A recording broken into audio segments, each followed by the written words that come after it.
Welcome, everyone. My name is Eric Butler. And I'm Carl Kusher. We're here to talk to you about SIM cards. This is a project that started for me last year when I heard about Tour Camp. This is a hacker camping trip. You could think Defcon, but outdoors and with tents instead of hotel rooms. This was the second one. The first one was a lot of fun, and I was looking for a way to get more involved. And I thought it would be great, because it was in the middle of nowhere, to run a cell phone network. There was no GSM service out on the Washington coast, and so I pitched the idea to some friends, and we got people together, and we decided we could make this happen. And my part of the project specifically was to procure SIM cards.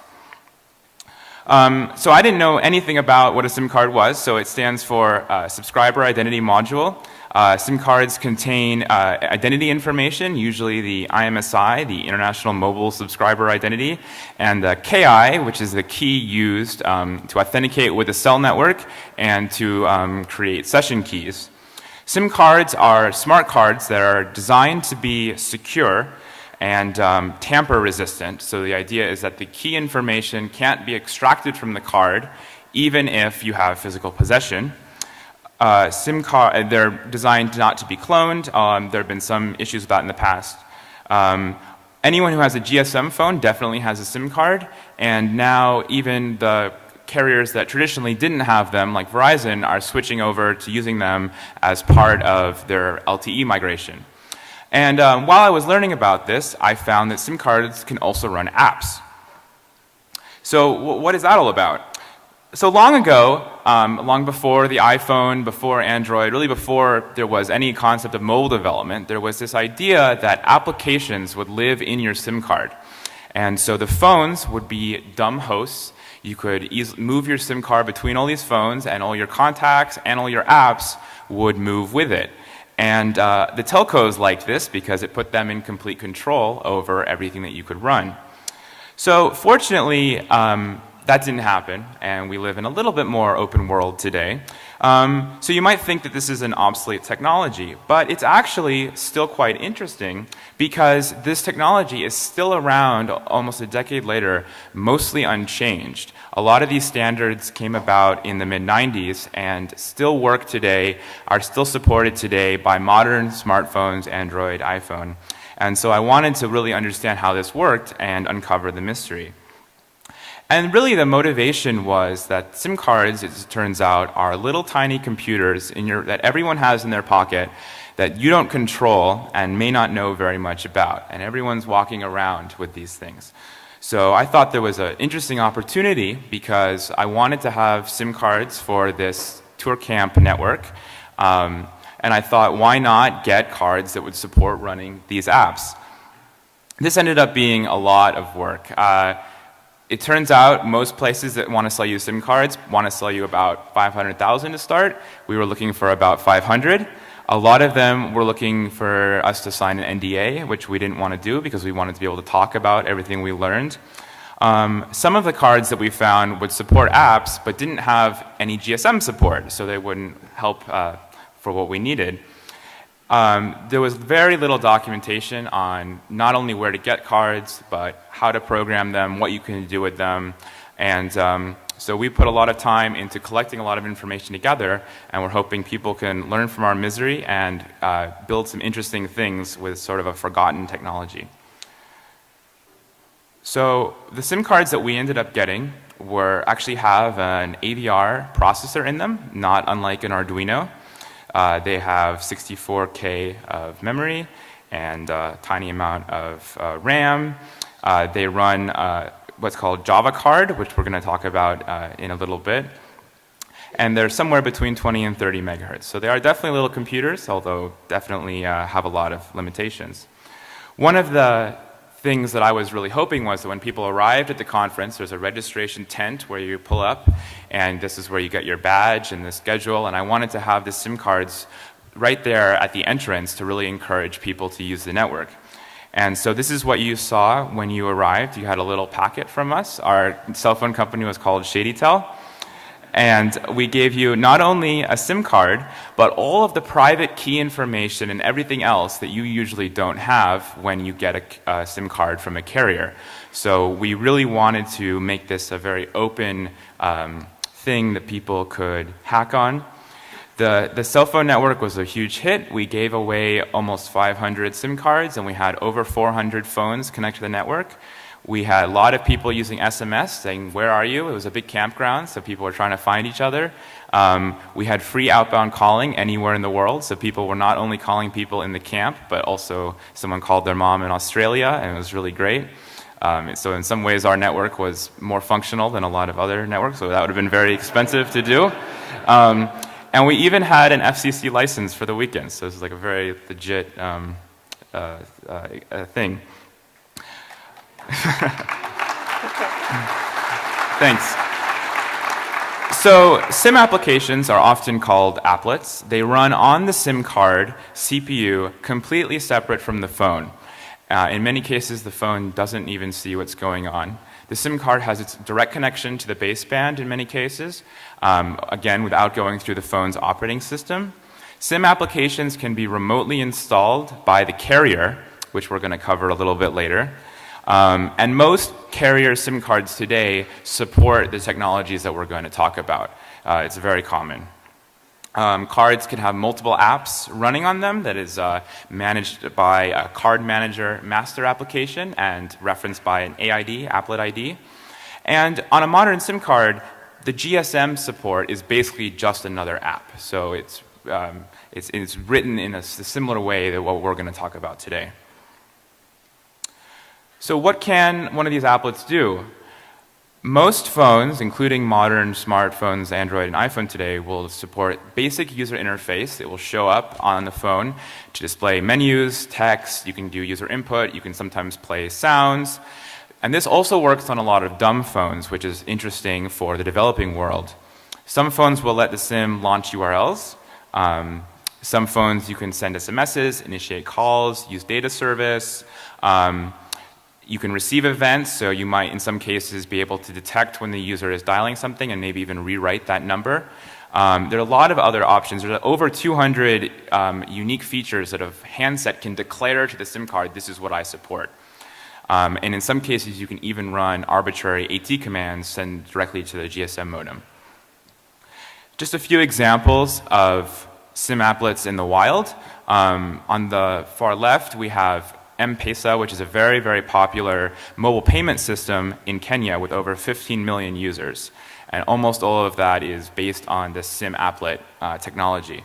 It's also sometimes used for menus to top up your phone or to get other information.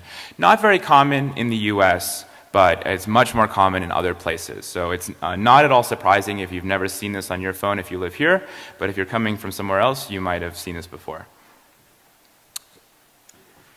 All right, so how do these applications actually work? So with any good telco technology, it is a maddeningly complex stack of technologies. At sort of the bottom layer is the smart cards themselves, which SIM cards are a particular type of. There's Java Card, which came out of Sun in the late 90s, which lets you write smart card applications with a variant of Java. And this is what most SIM cards support today for writing applets in. There's the SIM Toolkit API, which lets the SIM card talk to the phone and push events and receive events as well. And then there's this standard called Global Platform, which was originally developed by Visa to allow third parties to develop applications and load them onto the card.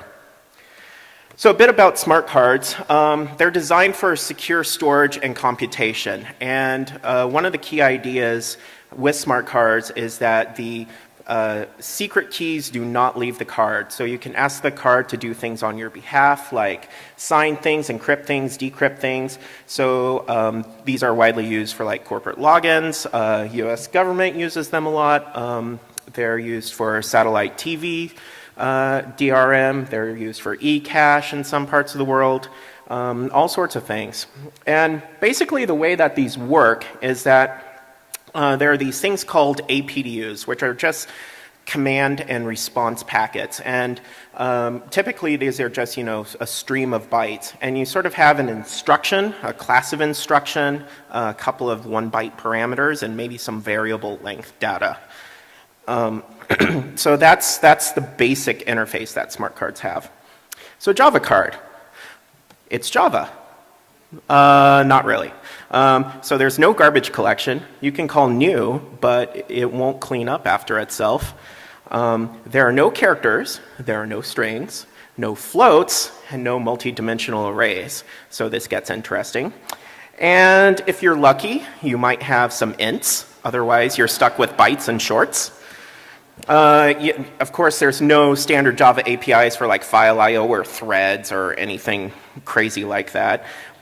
One interesting thing about this is that they envision these cards as being very simple. And so what regular JVMs do when they load class files is they verify that the class files are correct, and so that they can't violate any of the safety and security properties that Java tries to provide.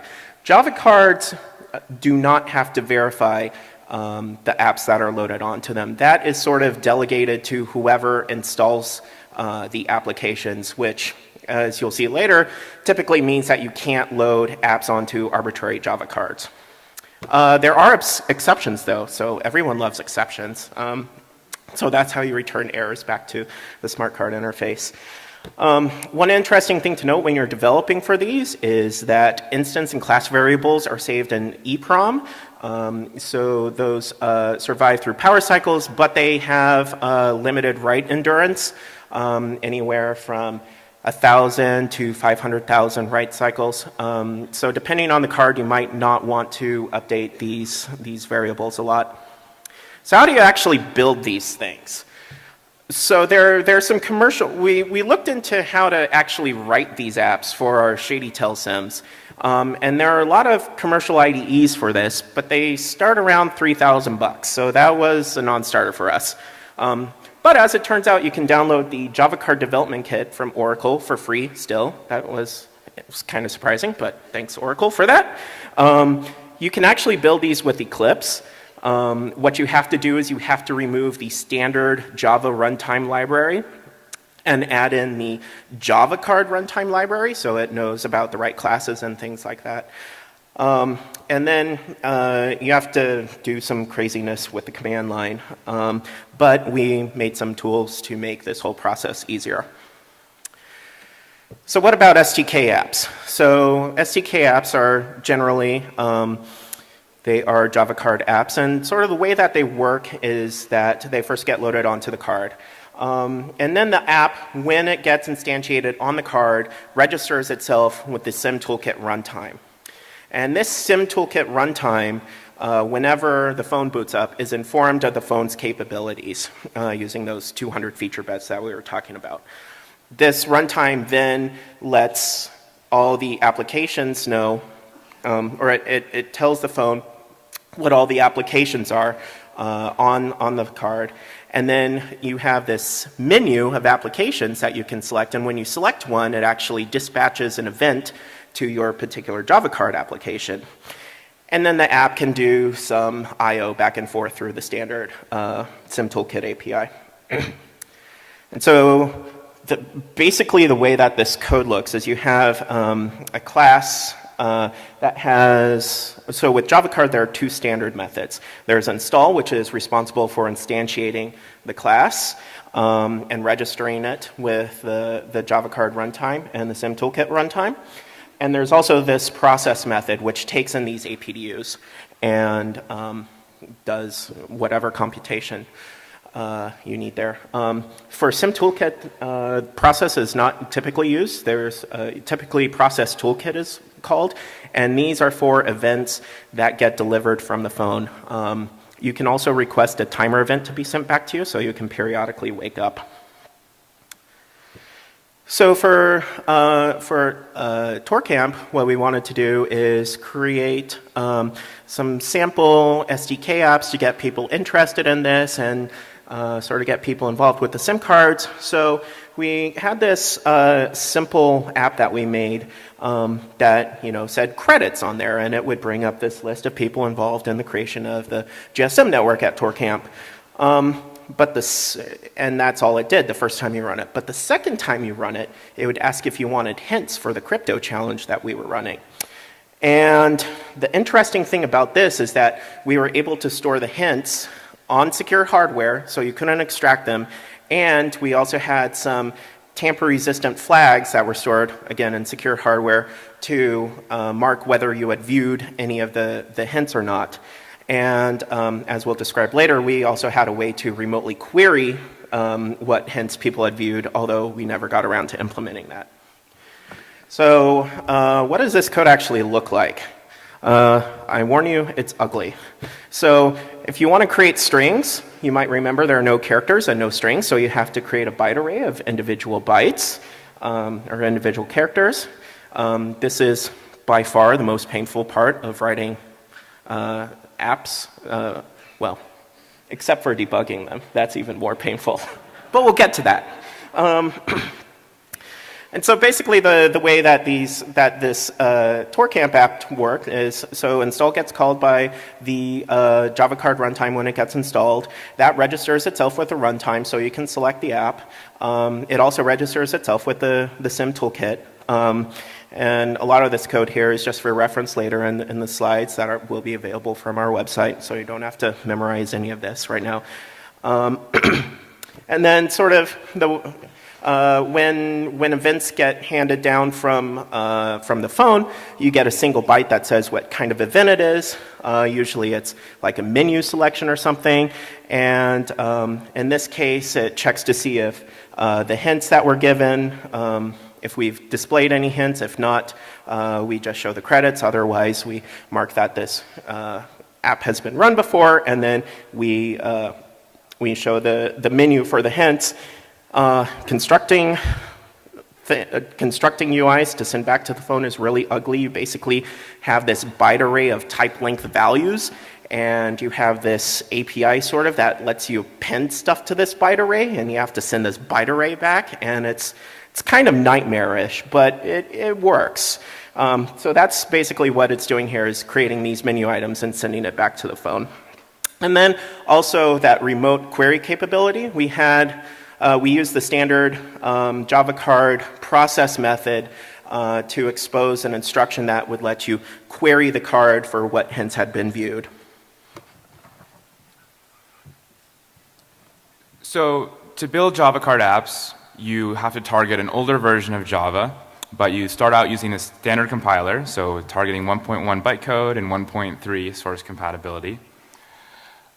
Once the standard Java compiler creates the class file, you then need to convert it to something that is compatible with Java card, and the SDK includes a tool to do that.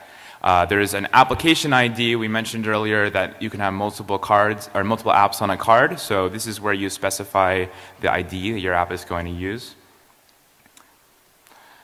A cap file is similar. At the end of that, it creates a cap file, which is sort of similar to a jar file. It's a zip file of bytecode. And we've created make files and other scripts to make this all much easier, so you don't have to remember any of these commands. You can just type make and it'll go. Right. One of the big questions that I had when I started this project was, how do we actually communicate with the SIM cards physically? And I found that really there are two types of readers that you have to consider. The most common type is called PCSC, PC Smart Card API.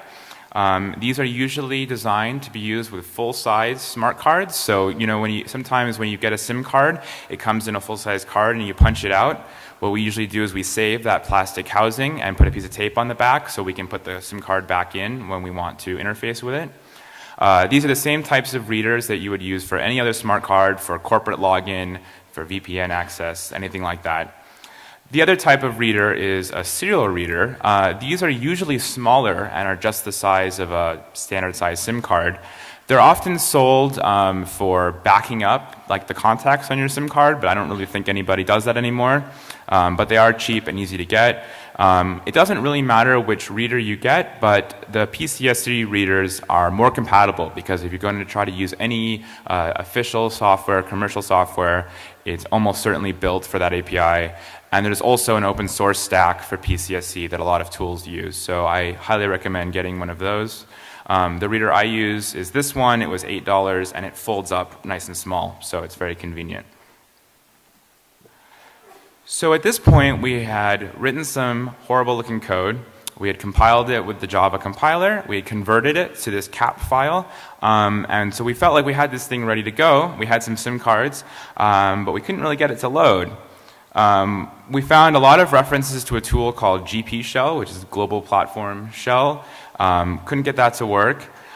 This is sort of a funny story. Our SIM vendor, so we asked them, hey, what software do you use? And they sent us back a screenshot of this very simple app with like, choose your file, choose your reader, and hit go, and it will do it. And we said, oh, great, can you send that to us? Oh, no.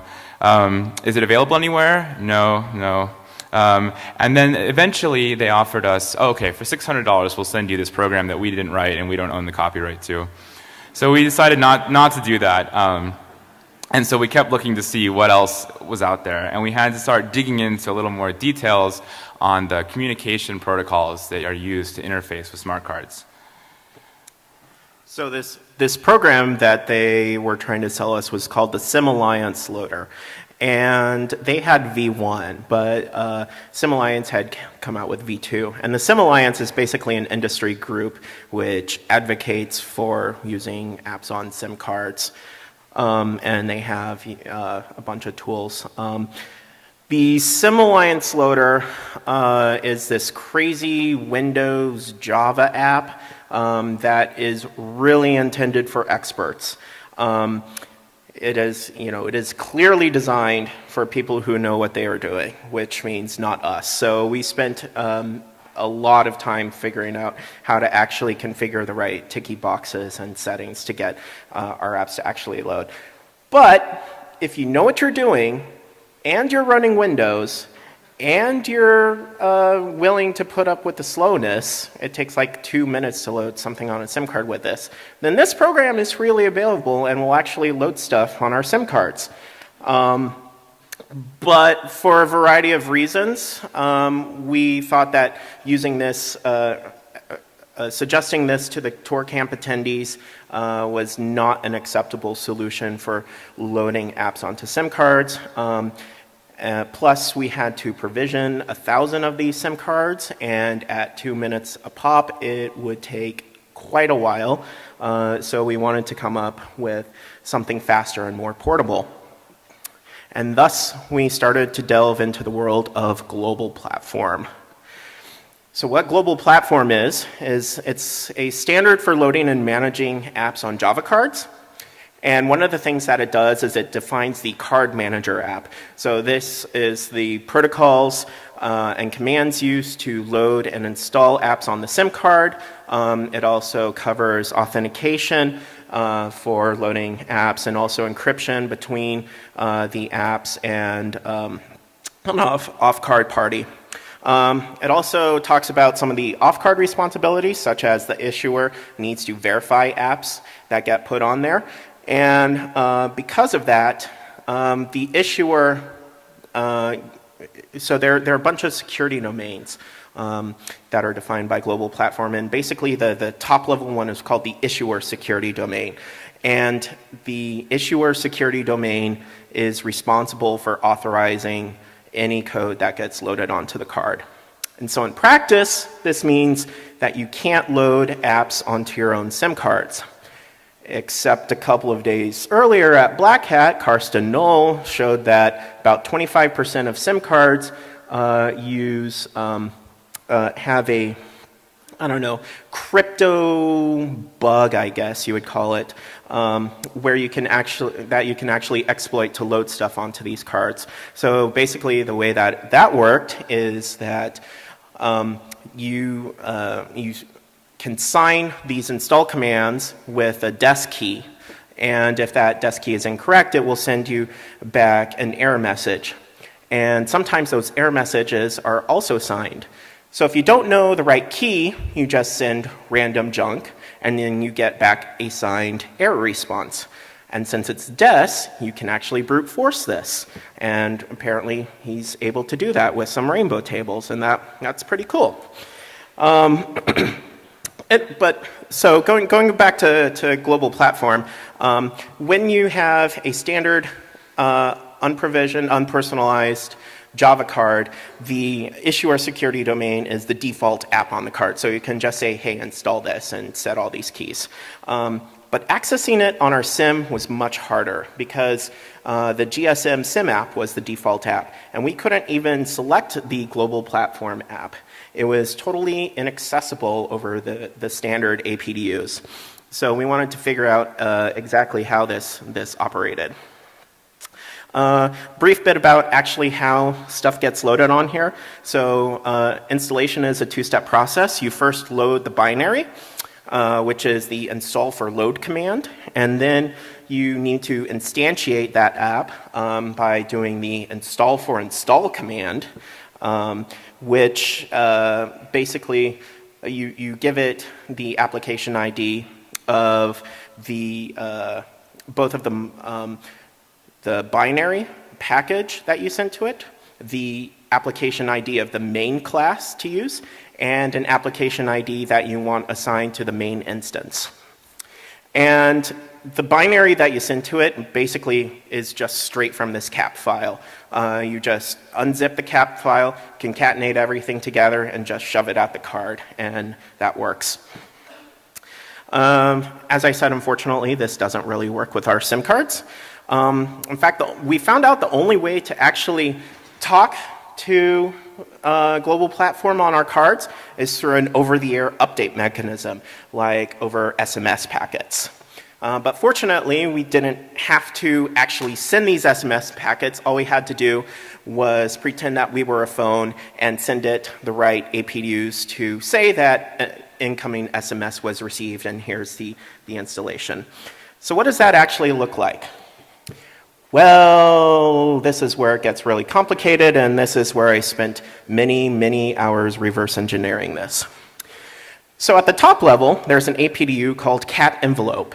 And cat envelope is basically a way to deliver to the SIM toolkit runtime some incoming message, either an event, it's typically an event, either an incoming SMS or a menu selection or something else. Inside that, you have an event for a SMS point-to-point download. Inside that, you say who sent it. Inside that, you actually have the SMS message. Inside that, you have a header, and you have your user data, and the user data consists of a header, and also the command, and finally at the very bottom is the APDU that actually gets delivered to global platform. And so this tiny little packet ends up being huge when sent over this mechanism. And this is, the telecom way. Just wrap everything in layers of complexity. But in case you missed it, I want to make something clear here. You can use this exact mechanism to send arbitrary APDUs to SIM cards through this SMS capability. One thing that came up is whether these cards use individualized keys or a single key. And we don't actually know because we haven't tried this on any commercial SIMs. But there is one reason why they might not use individualized keys is there's something called cell broadcast. And cell broadcast is this sort of variant on SMS that's mostly used these days for emergency alerts that are pushed to your phone.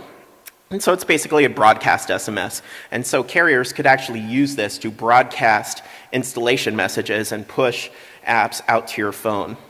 As I said, normally you need to authenticate to do this. If you want to learn how to do it without authenticating or knowing the private keys, go see Carson Knoll's talk.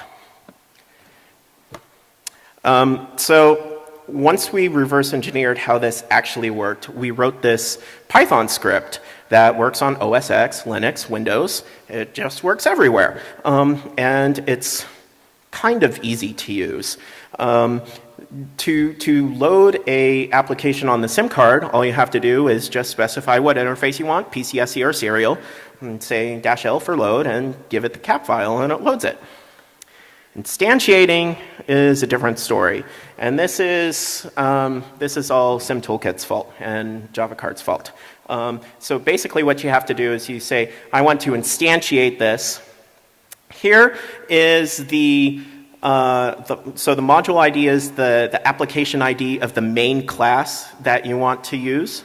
The instance AID is used for selection of that applet outside SimToolkit. You have to tell the installer that this is actually a SimToolkit app and you would like that to be registered for SimToolkit as well. You have to tell the SimToolkit runtime how many menu entries you want in that main application menu. You have to tell it how many characters your biggest menu entry is. And you also have to tell the card exactly how much memory you need, both in RAM to install the app and in the EEPROM for all the instance and class variables. And you can specify more than is necessary, like we always specify hex 100 for 256 bytes. But this is sort of the way that cards manage their memory resources. And then, of course, you can also just list the applications on the card with -T. And there are a bunch of different commands that this app also supports, such as updating the phone book and, what? How are these guys doing so far? Hey. So the Defcon experience includes a lot of different things, but one of it is cutting-edge technical talks. It is very hard to get accepted as a speaker. The bar is very, very high. This is their first time, so give them a big round of applause.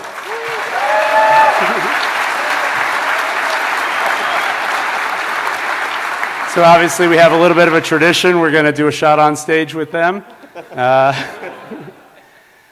Here we go.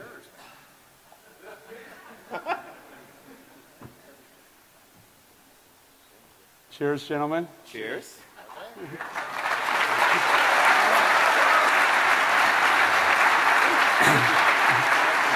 Now we'll see if they can pick up their talk where they left off.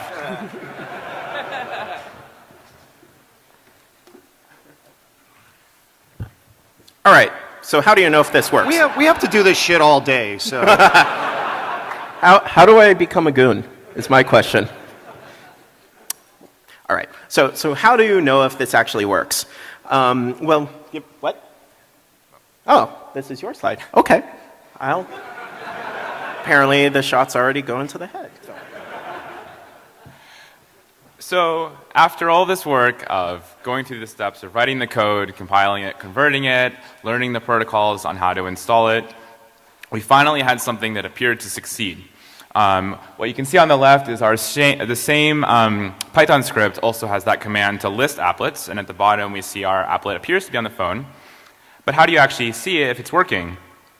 Most phones have some way to access a SIM menu that will only appear if the SIM card actually has a menu. So on the iPhone, you go into Settings, you go to Phone, and a SIM Applications item will appear. And on Android, a SIM Toolkit item will appear in the main application list. And from there, you see the menu of all the cards you have installed and can interact. So Carl was saying that one of the worst parts of this was writing the code and writing out strings, but testing is actually pretty bad too. So you can imagine this flow is you turn off your phone, you take out the battery, you take out the SIM card, you put the SIM card into your computer, you load some code, you take it out, you put it back in the phone, you put the battery back in, wait for the phone to boot, and see if it worked. And if it doesn't, you do the whole thing over again. And so we were trying to talk about if there was a way that we can do any better and sort of simplify this a little bit, or at least speed up the development. And it turns out that there is an open source project called Seek, which provides smart card APIs for Android. This can be used for talking to the SIM card, talking to other types of smart cards like SD cards that have secure elements inside them. And they actually have patches to the Android emulator.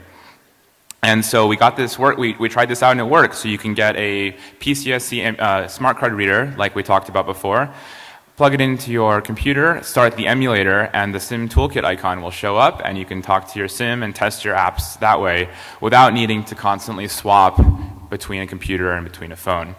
The Seek project only provides this as patch files, but we've gone through the trouble of building it. We have binaries for all platforms, and the website for the talk at the end has all that. Another thing that we were wondering about is, could we use the phone as a reader? This is my slide. All right. Karma's a bitch. Yeah. All right, so one of the ideas that we also toyed around with is that, you know, since everyone has these phones, they already have these SIM card readers, why can't we just use the phone for these readers? As it turns out that most radio interfaces don't actually let you talk directly to the SIM, and this is mostly a good thing because if you're able to talk to the SIM, then you're able to authenticate to the network and do all sorts of nasty things. But in Europe, particularly, there is this method called the Bluetooth Remote SIM Access Profile or Protocol. And basically what that's used for is your car will have a high-power GSM modem in it for hands-free calling, but it uses the SIM in your cell phone to authenticate to the network. And this is very different than how it works in the US because, you know, a lot of cell phones don't have SIM cards in the US. But this is one way to access the SIM over on your phone.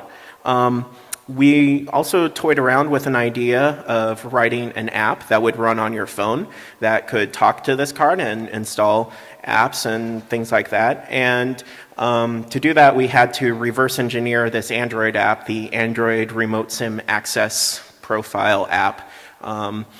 They had some weird crypto stuff in there that wasn't actually that secure, so we figured out how to break that. But we didn't actually get this up and running just yet. By the way, very bad idea to install this on your phone. It creates a socket that the radio interface uses that just exposes the SIM card to any app. No permissions needed or anything. It chmods it 666 or something. It's kind of crazy. And so any app can do anything at once.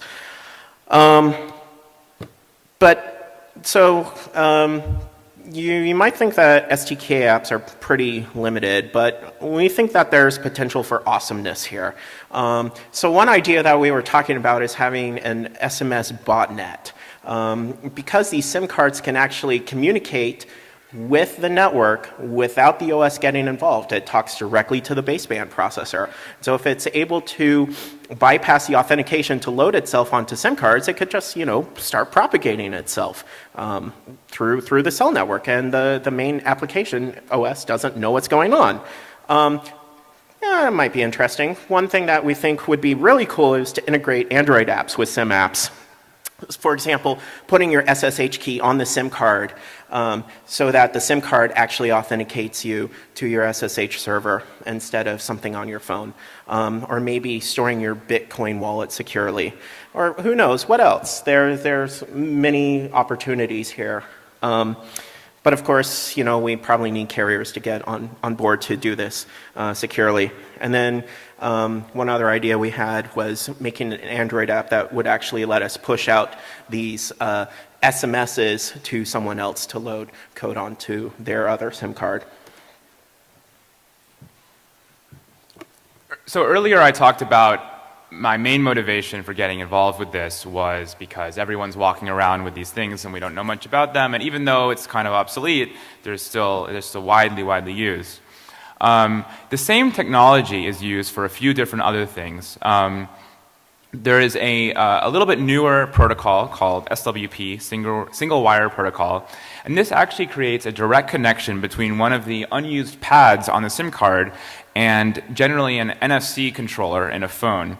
And this is intended to allow NFC payments completely separate. It allows you to do NFC payments without the phone being involved. So your SIM card can basically have equivalent to like a MasterCard or Visa PayPass applet running on it. And when you tap your phone, the NFC controller will talk to the SIM card directly and authenticate that payment without the OS being involved at all. And so the idea there is that it might be a little bit more secure. This is actually used by a company in the US called ISIS, which is doing a very, very slow rollout over the next year or so. This is a combination of the telcos and the banks, and it's not really clear anyone cares about this, but they're using SIM cards to power this, so it's interesting to know how this all works. And I talked earlier about how SIM cards and SIM apps were sort of initially going to give control of this whole thing to the carriers. This is sort of a way that the carriers are trying to go back to those days by controlling this one little thing, payments. They can charge whatever fees they want. They control who can use it and how it works. Another technology that is quite similar is the secure element found in many Android phones. This is often part of the NFC controller. It's similar to the SWP interface used with SIM cards, but it's often just in one housing. And this is basically a little tiny SIM card inside your phone. It generally supports Java card. It might be based on global platform. And so all the same sort of things we've talked about with how to write apps, how to interact with them, is the same for this thing in your phone. So if you have one of these, you now have two little computers in your pocket that you may not control. This is used by the ISIS competitor, Google Wallet, and that's how it does the secure credit card emulation. So we think that even if SIM cards are possibly a dead end for writing software, and I think that there's still a lot of potential there. There's still push by these manufacturers to keep this technology relevant and to try to do new things. So it's not going away anytime soon. We've hopefully made it easy to get started if you're interested and intrigued, and I hope you are. There's very few hardware requirements. It's not an expensive thing to get started on. The readers are usually less than $20, and it will work with pretty much any phone. We have some extra SIM cards, and we don't have anything official set up, but we're hoping to do some sort of EFF donation for them, so please come see us if you're interested in getting a hold of these.